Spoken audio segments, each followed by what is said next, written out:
নমস্কার শুভাকাঙ্ক্ষীরা, কেমন আছেন সবাই? শ্রীমতীর ডায়েরির একটি নতুন পাতায় আপনাদেরকে স্বাগত জানাই। তাহলে চলুন আজকের ভিডিওটা এখান থেকেই শুরু করা যাক। ওই যে দূরে পাহাড় দেখা যায়, বেশ সুন্দর একটা দিন, রোদ ঝলমলে। টানা কয়েকদিন বৃষ্টির পর আজ 2 দিন হলো খুব রোদ বেরোচ্ছে। খুব সুন্দর পাহাড়, আর ওই পাহাড়ের গায়ে ছোট ছোট ঘর বাড়ি, গাছপালা, অসম্ভব সুন্দর একটা জায়গা। আর সেইখানে একটা ছোট্ট রেন্টেড হাউসে আমি থাকি। আর এই দিকটাতে আছে আমার ছোট্ট মানি প্ল্যান্ট। সকালবেলা তো গরম জল তো আমার লাগবে, কারণ চোখ নাক গলা ঠিকভাবে কাজ করে না যতক্ষণ না আমি গরম জল খাই। তো গরম জলের সাথে কখনো লেবু, কখনো জিরে, কখনো মেথি থাকে, তবে আজ আছে লেবু। এগুলো না থাকলেও শুধু গরম জল আমি খেয়ে নিই।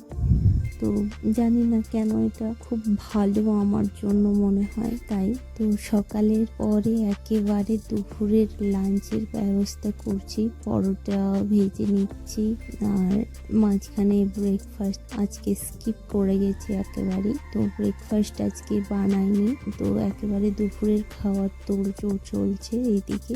আর এইদিকে আমি বানিয়ে রেখেছি কাবুলি ছোলা রাজস্থানি স্টাইলে। তো এটার ভিডিও আপনারা যদি চান অবশ্যই আমি দেব, কিভাবে বানিয়েছি রাজস্থানি। তো রাজস্থানে আমাদের বাংলায় যেমন আমরা তেজপাতার ব্যবহার করি, এখানের মানুষজন ব্যবহার করে মেথি, কস্তুরি মেথি। তো এদিকে আমার পরোটাগুলো ভাজা হতে থাক ততক্ষণ। তো আজকে দুপুরের মেনুতে ছিল 4 কণা পরোটা, আর এটা হলো দুধ মারা। কালকেই আমি এটা মেরে রেখেছিলাম, আর রাবড়িও বলা যেতে পারে।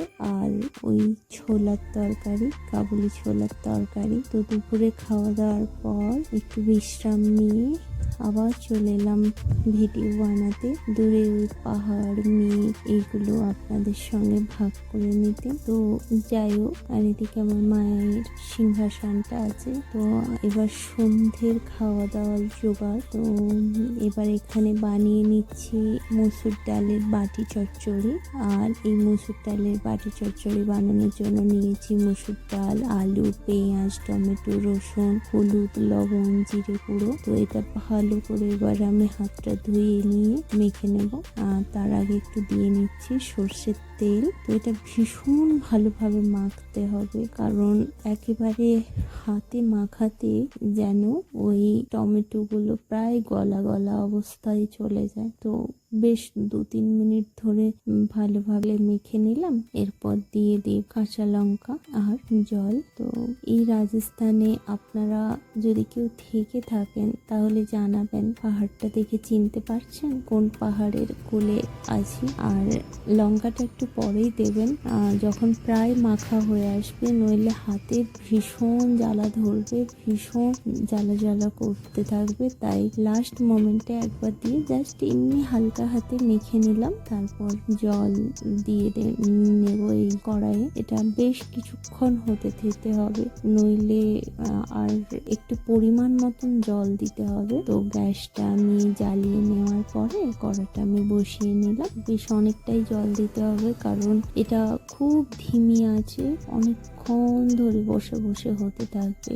আর যদি আপনারা উনুনে করেন তো এর স্বাদ আরো দ্বিগুণ। তো সন্ধ্যের আকাশ একটু অন্যরকম, যদিও এখনো সন্ধে নামেনি। 5টা, এখানে প্রায় সন্ধে হতে হতে 7:40 মতন হয়েই যায় বলতে গেলে। আর ওই যে দূরে পাহাড় দেখছেন, ওই পাহাড়ের ভিডিও আমি খুব তাড়াতাড়ি নিয়ে আসবো আপনাদের কাছে। দেখুন, আপনাদের সাথে কথা বলতে বলতে আমার মসুর ডালের বাটি চচ্চড়ি প্রায় হয়ে এসেছে বললেই হয়। তো আরো একটুখানি সময় নেবে হতে। তো যত কম ঢাকনা খুলবেন ততই ভালো। আমার স্টিলের কড়া, তাই খুব তাড়াতাড়ি আমাকে 2-1 বার দেখে নিতে হয় স্টিলের করার জন্য। তো এইদিকে প্রায় হয়েই গেল বলতে গেলে আমার বাটি চচ্চড়ি, মসুর ডালের বাটি চচ্চড়ি। আর উল্টো সাইডে এখন আমি বানিয়ে নিচ্ছি রুটি। এটা আমাদের ডিনারই বলতে পারেন, ডিনারের জন্য। সবকটা রুটি ভেজে নিচ্ছি। আর পাহাড়টা দেখছেন, সূর্যাস্ত দেখতে ভীষণ ভালো লাগে। যেমন উদিত সূর্য দেখে আমরা মুগ্ধ হই, তেমন সূর্যাস্ত দেখতেও ভীষণ ভালো লাগে। আমি অনেক অনেক ভিডিও আনবো এই পাহাড়ের আর আমার গল্প। অবশ্যই আপনারা দেখবেন, সাবস্ক্রাইব করবেন, বেশি বেশি করে শেয়ার করবেন। আর এভাবে রুটি বানানোর পর আমি একটা একটা রুটির উপরে ঘি লাগিয়ে নিই অল্প করে, তারপর রুটিটাকে রেখে নিই, কারণ এতে রুটিটা বেশ নরম থাকে আর খেতেও খুব ভালো লাগে। আমার রুটি ভাজা প্রায় কমপ্লিট হয়ে এসেছে। আর দেখুন, এই তো সন্ধ্যের আকাশ, কি মিষ্টি সন্ধ্যের একটা আকাশ। আপনাদের সঙ্গে গল্প করব, তাই ভিডিও নিয়ে